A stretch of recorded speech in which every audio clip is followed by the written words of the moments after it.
Então, pessoal, vamos continuar nossos estudos sobre plano cartesiano, a nossa segunda aula sobre esse assunto. Nós vamos abordar sobre simetria entre pontos, distância entre dois pontos e produto cartesiano. Observem essa imagem aí, vocês estão vendo o rosto de uma coruja. Observem também aqui esse segmento tracejado, que está dividindo a face da coruja em duas partes. Observem a semelhança entre esses dois lados. Nós normalmente costumamos falar sobre essa semelhança dando um nome. O nome é de simetria. Nas simetrias, nós possuímos sempre um eixo ou um ponto de simetria, às vezes, como a gente vai observar, vai acontecer. Tá? Então, notem, nós temos esse nosso primeiro exemplo aqui, tá certo? Nós temos um eixo. Um eixo é uma reta, ok? E nós temos dois pontos. Vou chamar aqui de ponto A e de ponto B. Notem que em relação ao eixo, esses dois pontos eles estão equidistantes, ou seja, estão distantes igualmente, né? Igualmente distantes a esse eixo. Então, nós diremos que esses dois pontos são simétricos. Aquele eixo que nós observamos, esse eixo que nós observamos é um eixo horizontal, mas nós poderíamos ter um eixo vertical e termos dois pontos equidistantes a esse eixo, tá certo? E notem, não é só estar equidistante, eles também, observem esse ângulozinho, né? Eles estão no mesmo segmento de reta ortogonal a esse ponto, a esse eixo. Analogamente, nessa outra situação aqui, um eixo, que a gente chama de eixo de simetria, e aqui nós temos dois pontos ligados por um segmento de reta ortogonal a esse eixo e distantes, equidistantes, a mesma distância a esse eixo. E a mesma coisa acontecendo nessa quarta situação aqui. Bom, nós podemos, quando nós estamos no plano cartesiano, ter diversas simetrias. Uma delas é essa simetria que nós estamos exibindo. Nós estamos mostrando esses dois pontos, A e B, equidistantes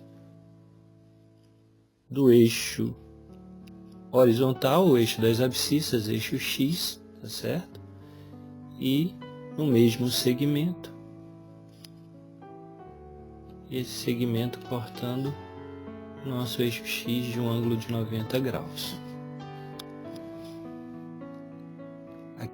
Aquela simetria que nós vimos é chamada simetria em relação ao eixo X. Essa outra simetria agora que nós vamos mostrar é em relação ao eixo Y. Tá?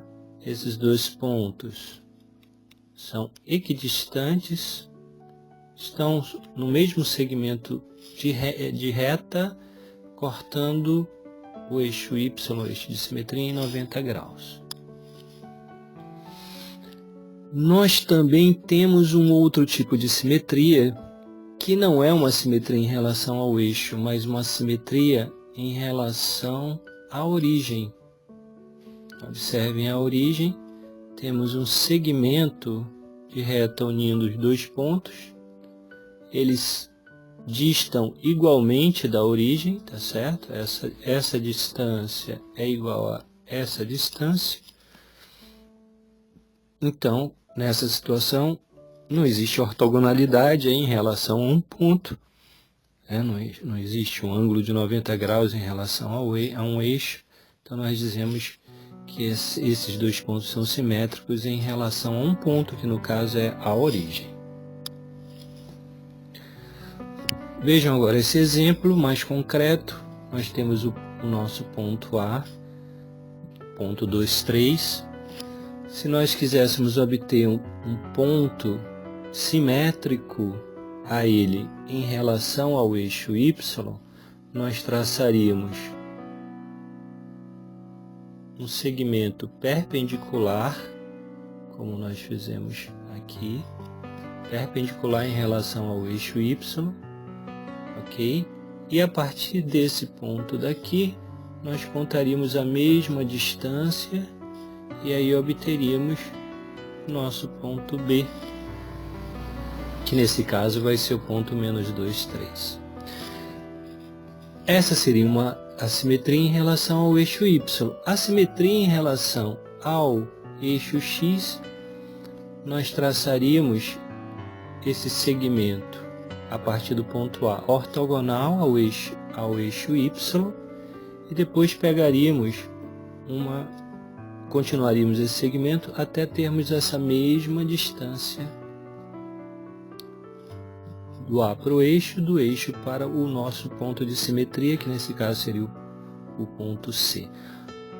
Vejam a relação entre as coordenadas. Se nós temos um ponto A e nós queremos a simetria dele em relação ao y, basta nós trocarmos, para obtermos esse ponto, basta nós trocarmos o sinal da primeira coordenada. Em relação ao eixo x, basta trocar o sinal em relação à segunda coordenada. Em relação à origem, gente, em relação à origem, muito simples, basta trocar o sinal das duas coordenadas.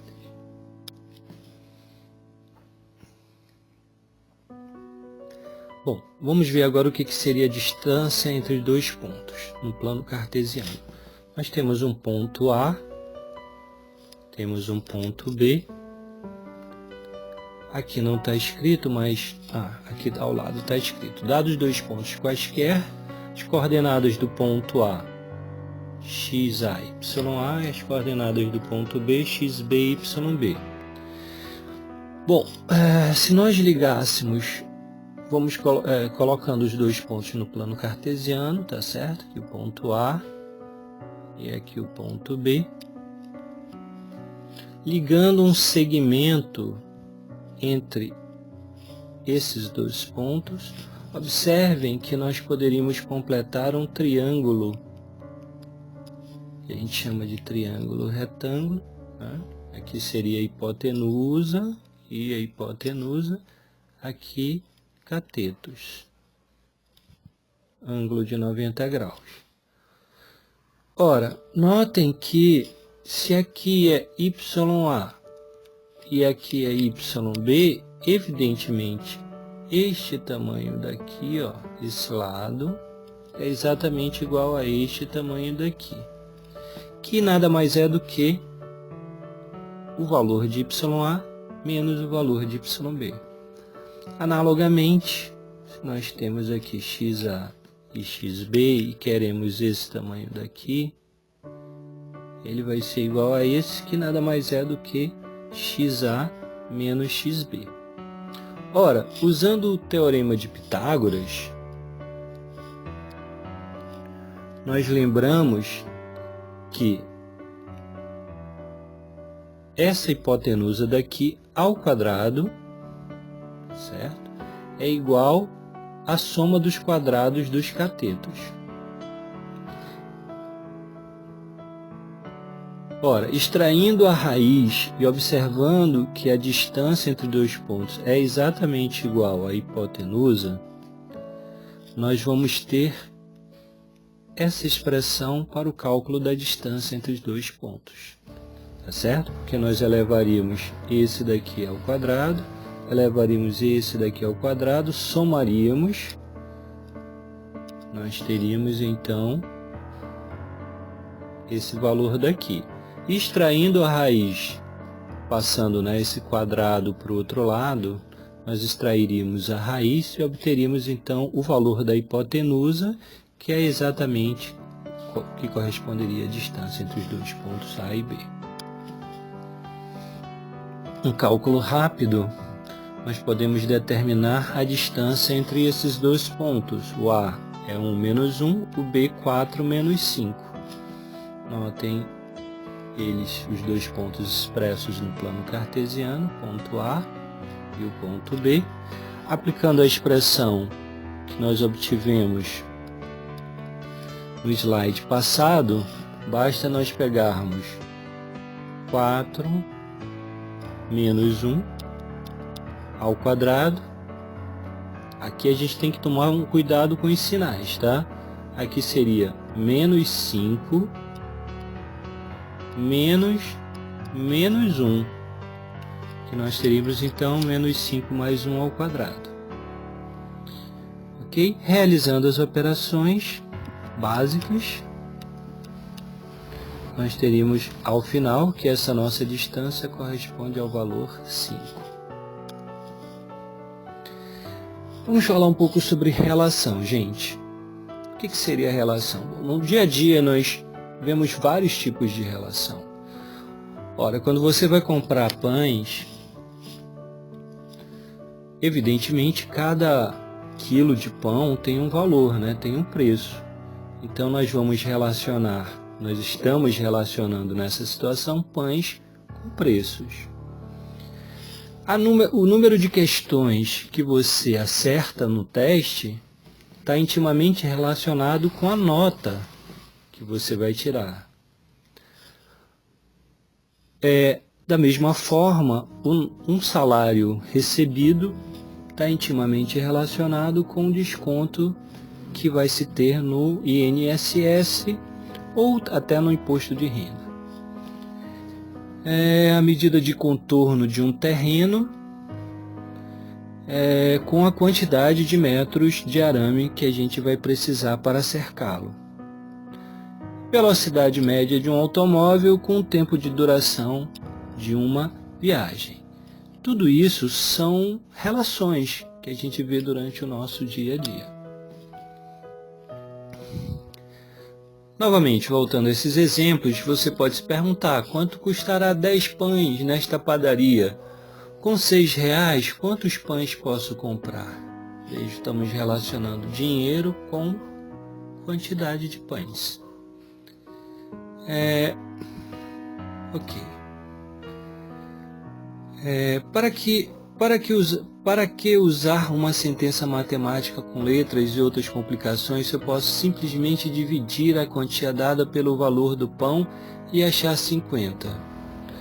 Bom, questões simples, realmente você não precisa de muita expressão, muita teoria matemática, mas à medida que essas relações vão se tornando cada vez mais complexas, mais é necessário o que a gente chama de um modelo matemático para poder estudá-lo. Por exemplo, o crescimento de uma população.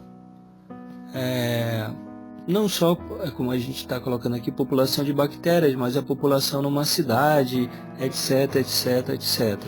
Isso nós precisamos de um modelo matemático para nós podermos prever a quantidade de bactérias que se cresce numa cultura de bactérias depois de um determinado tempo. Existem vários fatores e existe um modelo matemático. Projetos de pontes, quantidade de material que vai ser utilizado, assim como nos viadutos, etc. Tudo isso são exemplos de relação. Bom, num produto cartesiano, dado dois conjuntos, o que é um produto cartesiano? Vejam bem, nós temos dois conjuntos, A e B. O produto cartesiano A vezes B vai ser o conjunto de pares ordenados, tá? Então, aqui, o produto cartesiano de A e B vai ser um conjunto. Que conjunto? Conjunto dos pares ordenados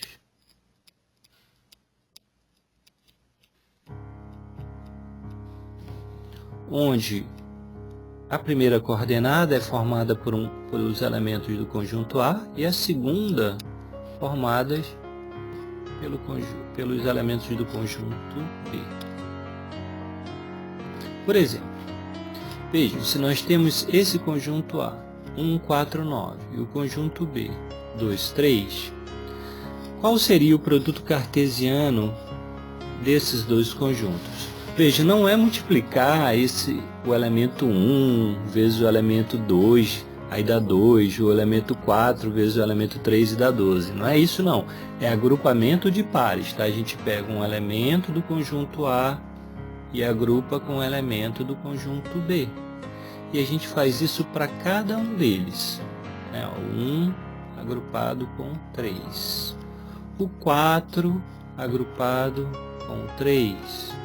9 agrupado com 2. Então a gente vê todas essas possibilidades onde a primeira coordenada são elementos do conjunto A e a segunda elementos do conjunto B. Observem que é diferente. Na multiplicação 3 vezes 4 é a mesma coisa que 4 vezes 3, mas em produto cartesiano de conjuntos não é verdade que A cartesiano B é igual a B cartesiano A. Porque vai mudar a ordem, gente. A ordem é importante no produto cartesiano. O elemento 1, 2 é diferente do elemento 2, 1. Apenas a ordem é modificada. Então, na primeira posição, agora vai entrar os elementos do conjunto B, 2 e 3. E na segunda, os elementos do conjunto A. No caso, 1, 4 e 9. Uma outra observação é que o número de elementos de AB é exatamente do produto cartesiano AB é exatamente o número de elementos de A vezes o número de elementos de B, que nessa nossa situação, o número de elementos de A é 2, vezes o número de elementos de B, o número de elementos de A é 3, o número de elementos de B é 2, então nós teremos sempre 6 elementos. 1, 2, 3, 4, 5, 6. Bom, com esse diagrama de flechas que a gente mostra aqui, nós podemos representar o nosso produto cartesiano, conjunto A, conjunto B. Então, nós ligamos através de setas os elementos do conjunto A com os elementos do conjunto B. Então, essas setas, todas elas estão representando o produto cartesiano, um elemento do produto cartesiano. Finalmente, no plano cartesiano, olha como é que a gente representa, gente. Então, nós já vimos, há 2 slides atrás, todos aqueles pares ordenados. Então, basta nós colocarmos esses pares ordenados no plano cartesiano. Vejam, é tipo um xadrezinho, né? E na interseção, ó, a interseção do segmento que passa por 1, 4 e 9, o segmento ortogonal, tá? Ao eixo Y, com segmentos ortogonais ao eixo Y, ali era eixo X, né? Segmentos ortogonais passando pelos elementos de B, nessas interseções, nós vamos ter exatamente os nossos elementos do produto cartesiano, ok? Assim finalizamos a nossa segunda aula sobre o plano cartesiano.